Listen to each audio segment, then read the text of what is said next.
Corona महामारी में UK की फार्मा कंपनी एस्ट्राजेनेका के फार्मूले पर बनाई गई वैक्सीन कोविशील्ड से जुड़ी एक खबर सामने आने के बाद देश भर में डर का माहौल बन गया है। मीडिया रिपोर्ट्स के मुताबिक महामारी के लगभग 4 साल बाद एस्ट्राजेनेका ने ब्रिटेन के कोर्ट में पेश किए गए दस्तावेजों में पहली बार ये माना कि कोविड-19 वैक्सीन में ब्लड क्लॉटिंग से लेकर टीटीएस जैसे साइड इफेक्ट्स देखने को मिल सकते हैं, जो कि काफी दुर्लभ मामलों में ही देखने को मिलेगा। एस्ट्राजेनेका ने स्वीकार किया कि उसकी कोरोना वैक्सीन, जो कोविशील्ड और वैक्सजेवरिया नाम से पूरी दुनिया में बेची गई थी, इससे लोगों में खून के थक्के समेत कई साइड इफेक्ट हो सकते हैं। आसान शब्दों में कहें तो इससे दिल का दौरा, ब्रेन स्ट्रोक और प्लेटलेट्स कम हो सकते हैं। हालांकि वैक्सीन से होने वाले साइड इफेक्ट्स को स्वीकार करने के बाद भी कंपनी इससे होने वाली बीमारियों या बुरे प्रभावों के दावों का विरोध कर रही है। एस्ट्राजेनेका कंपनी ने जिस फार्मूले को बनाया था, उसी फार्मूले की मदद से भारत के सीरम इंस्टीट्यूट ने कोविशील्ड वैक्सीन बनाई।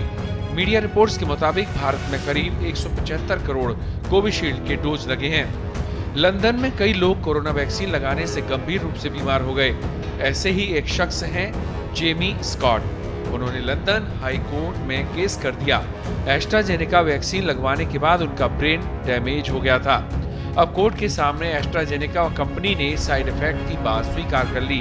ब्रिटिश कोर्ट में कंपनी ने पहली बार माना है कि उसकी वैक्सीन लगाने से खून के थक्के जमने, क्लॉटिंग जैसे दुष्प्रभाव हो सकते हैं। शरीर में खून के थक्के जमने से ब्रेन स्ट्रोक और दिल का दौरा पड़ने का खतरा बढ़ जाता है।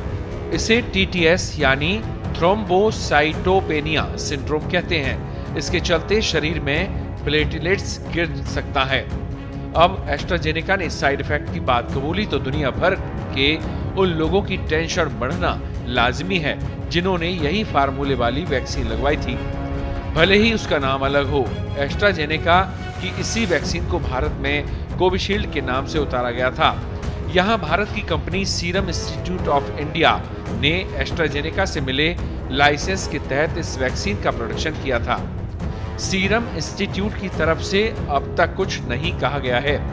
ब्रिटेन के पीड़ित जेमी स्कॉट के 2 बच्चे हैं। उनका ब्रेन स्थायी रूप से जख्मी हो गया है। अप्रैल 2021 में उन्होंने एस्ट्राजेनेका वैक्सीन लगवाई थी और खून के थक्के जम गए। उनका कामकाज भी रुक गया। कंपनी ने बाद में वैक्सीन के बारे में जानकारी अपडेट कर दी थी। इसमें कहा था कि दुर्लभ केस में इससे ब्लड क्लॉट हो सकता है। अब इस वैक्सीन का इस्तेमाल यूके में नहीं हो रहा है। एस्ट्राजेनेका के एक प्रवक्ता ने बताया कि वैक्सीन ने सुरक्षा मानकों को पूरा किया है। दुनिया भर के नियामकों ने लगातार कहा है कि बेहद दुर्लभ केस में साइड इफेक्ट्स के खतरे से ज्यादा लाभ वैक्सीनेशन के हैं। स्पेशल रिपोर्ट पत्रिका।